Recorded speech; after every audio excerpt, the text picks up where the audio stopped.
All right. So got this got this question from a client actually, who's based in the Middle East. So the guy has come new to the Middle East, and he was taking my consultation and asking advice on quite a number of topics like changing a job, locals, business.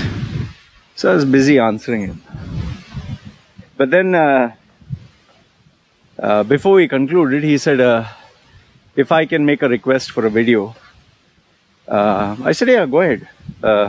I'll see how I can slot it in. And then he said, you lived in UAE 40 years. Apart from the points you have mentioned, what would you wish you could change? What would you do differently? He's saying apart from, migrating abroad and all that. So I thought about it. I said, okay, let me try to give you something that would help you because you're currently there. Okay? So a couple of things that you should keep in mind, especially if you are just come to the UAE or Saudi or, Qatar or whichever part of the Middle East. I've written the 5 points down. I'll just say it. So you can tell me if you are in UAE or Qatar or Bahrain, Oman, Saudi, do these points relate to you? Can you relate to these points? I think the first point that I would say absolutely is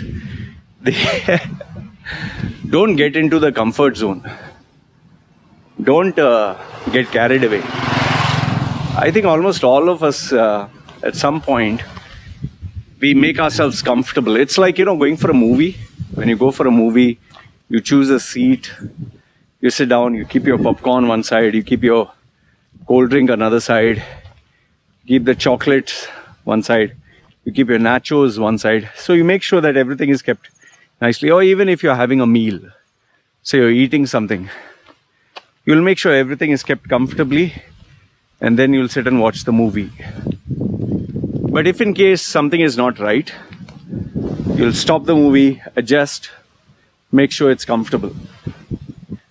What happens is most of us human beings, all of us, we like to make things comfortable, whether we are sleeping, whether we are sitting, even if you're having sex, we like things to be comfortable. So we use the same psychology where it comes to our day-to-day lives. I think one of the biggest challenges almost every expat would face when he goes to the Middle East is to challenge themselves not to be in the comfort zone. Even at your workplace, initially you're new, then you get to know your colleagues, then you get to know your desk, your computer, your phone, your boss. Then you get used to the driving to the office, and very soon it becomes this automated, You just get up, you go to the washroom, get ready, drive. It becomes like you don't even remember driving to the office. You sit in the office, start like a zombie, then talk to your colleagues during the tea, coffee, pantry, in the pantry, and lunch, and then second shift starts, and by the time you go home, I would say be careful of getting into that comfort zone, because when you start getting into it, you stop reinventing yourself, you stop marketing yourself, you stop wanting to be better. It's like when you came back from your hometown to this new place, you really worked hard to prove yourself. But once you're there, you become soft. Basically, you become soft. So yeah, the first one I would say is don't get into your comfort zone. It's inevitable, but at least be aware of it. That's the first point I would say. The second, this one is hard. It's a little hard, especially if you're an employee. But you should avoid having the employee mentality. And what do I mean by employee mentality? You agree on a salary, you sign a contract. Okay, I'll work for X number of hours, or so and so is my responsibility, and this is my salary. Slow and steady, the company starts giving you more and more work. The number of hours get longer. Or let's assume you're lucky that you join an organization where they keep everything standard. Okay, let's assume. Now, they don't change anything. Now what happens is, because you're getting a salary per month, you're happy. But let's look at a businessman. If a businessman is getting the same revenue month after month after month, he's not going to be happy. He would want to push the numbers, not just every day, every week, not just every month. Overall, he want, every businessman at the end of the year, he'd want to see a growth, more employees or more revenue or more customers or more clients. You have to think like a businessman. And that is where, an employee will count what salary they are getting per month. A businessman or person who thinks with business will think, what is the amount of money I'm getting per hour?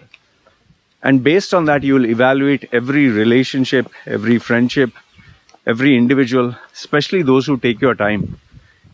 Imagine you sit in the office and have a meeting. It's a bloody waste of time. Your colleague comes and, hey, I want to just talk to you. It's a waste of time. Your boss talks. Instead of that, if you had a business mindset, you'll think of making money, right? So it all comes down to being able to push yourself and generate more income, because at the end of the day, why are you working?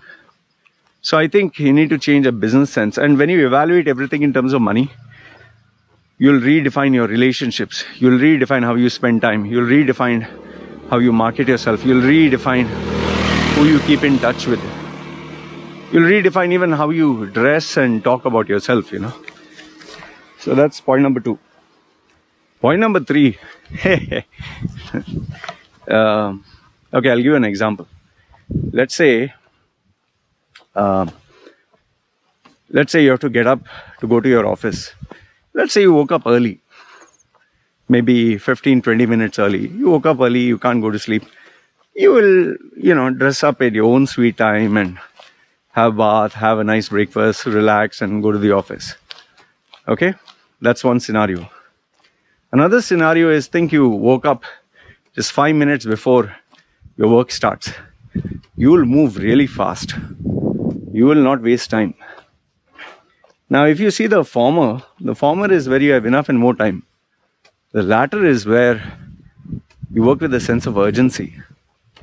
What I've realized, over the years, people who have achieved something in life, they work with a sense of urgency. They don't work with their own sweet time and take things like, it's okay, relax. Like, to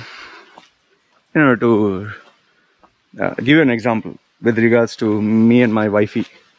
Okay, I'm the one who's earning, and I'm elder, I'm 45, 44. My wife is in her 27, 28. Now, for example, I come to the house, I'll see the baby has thrown a couple of things here, tissue and some books, some wrappers are there, and before, not now. Now my wife has changed, because she knows she'll have to listen what I have to say. She doesn't want to. Before, it would lie down there, like a slipper would be upside down or out of place, or the book would be just dumped, and she would look at it. She would walk by 5 times, 6 times. Maybe it would be like that for 1 week, and she wouldn't bother. And when I tell her, okay, sort this out or clean this up. She would say, okay, but she would do it maybe after a couple of hours or the next day, or she would totally forget about it. It's not that she was busy, she would be sitting down and playing with the baby, but that thing would be lying down there. Me, on the other hand, I've learned over time that if something is not in place, say some food crumbs are there, tissue is kept there, there's something like one small piece of paper in one corner, I've learned, you see it, do it now, finish it off now. Don't keep it for tomorrow, don't keep it for later. Do it now and get it over with. If there's an email, answer it now. If there is a message, like what you can finish fast. This sense of urgency, comes from the fact that you value your time. You know that, okay, tasks will pile on. But if you ask a person who is relaxed, employee mindset, in their comfort zone, they'll not bother. I'm sure if you have teenagers or if you have some relatives or youngsters in the house, they will see the slipper upside down, or they will see, a duster or some dirt in some corner, or an apple lying down somewhere. And even if 7 days, 8 days pass by, they'll not be bothered. This is another thing in UAE, or in the Middle East. You want to succeed, do it fast. Like they say, fast and furious. There's no time, man. You can't. Time is money. Then number 4, I would say this one's tough. Very, very tough. You get bombarded with messages from your smartphone, from Facebook, from WhatsApp, from emails, from your colleagues, phone calls, and then when you're driving home, you listen to the FM or the radio, and they get bombarded with ads. And then when you go home, television. And then if you go even shopping, bright colors. And then there is a special offer.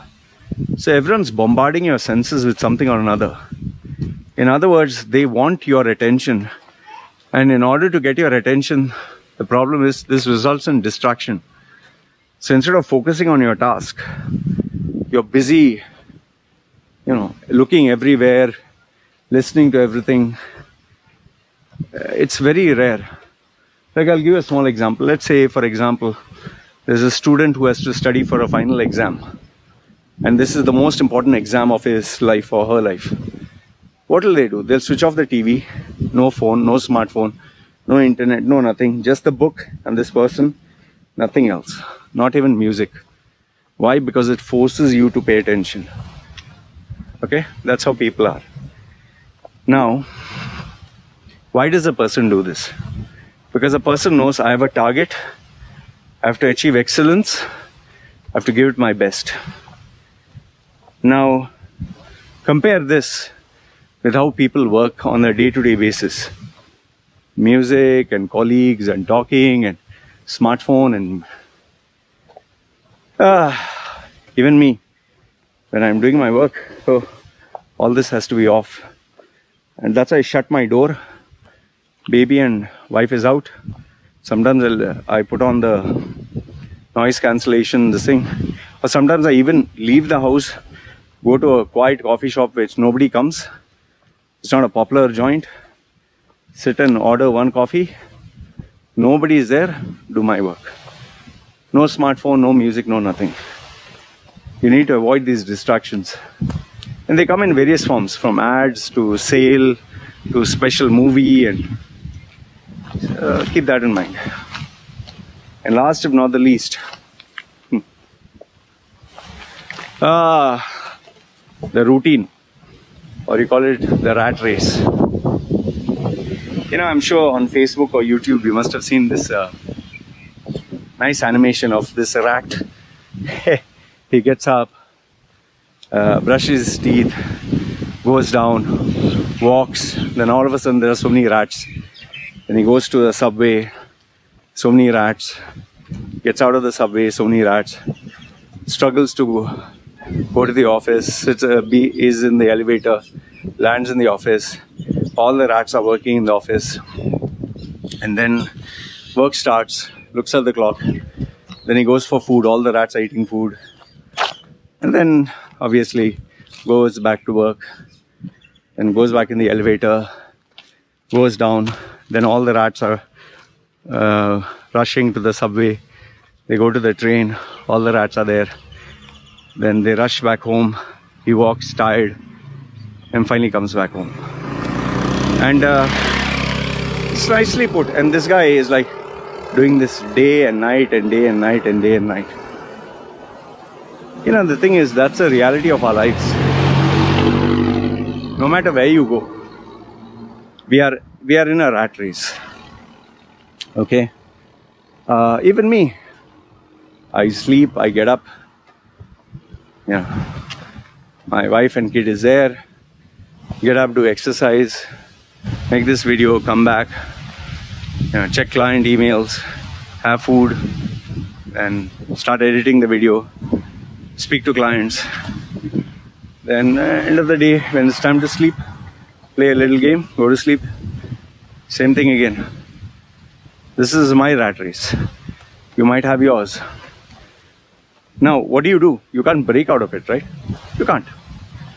So what is the solution to this? The solution is awareness. You must be aware, you need to be aware. Don't get into the routine of things so much that you lose sense of time and, even who you are. Like, I'm sure you must have heard this, right? Shit, 1 year passed by, oh, I never knew that. Yeah, people say this, especially who are not aware. But people who are aware, who every week, every month, every year, they keep a target. They're aware how many days are there, how many weeks are there, how long for the year to end. And they're constantly, focused on something or another. It can be weight loss, it can be keeping fit, it can be property, investment, money. So, obviously you can't break out from the system. You and I, all of us are part of the system. So the important thing is a sense of awareness. Do you need to focus on your health? Do you need to improve your skills? Do you need to do something different? Do you need to resign from your company? Have you even thought about the fact that you're getting old? And if you lose your job, what is next? Have you met new contacts in the industry? So plenty of questions to ask rather than just doing everything every day. Lucky for me, every day I have to challenge myself to new clients, new topics, new videos. So I have to be aware. I can't do the same thing. So in a way, it's good for me. I'm not saying that this is the best. But at least it's not like doing the same task over and over again, like a factory worker or a office employee, which anyway is not bad, but then you get so busy, you don't think about anything, right? So yeah, this is the fifth one. So overall, if I were to summarize, these are the 5 points. Number 1, your comfort zone. Number 2, having a business sense. Number 3, operating with a sense of urgency. Number 4 is the distractions of day-to-day life. And number 5 is being aware of you being in the rat race. So these are the 5 points. Let me know, what do you think? Do you think these are right? Does it apply to you? Which one do you think is the most challenging? And if in case you missed out on anything, let me know your thoughts. Because at the end of the day, what are we all aiming towards? Being happy, right? Having a good life, right? So this is what I wanted to share with you guys. Let me know your thoughts in the comments below. I always read them. It's me signing off. You guys take care.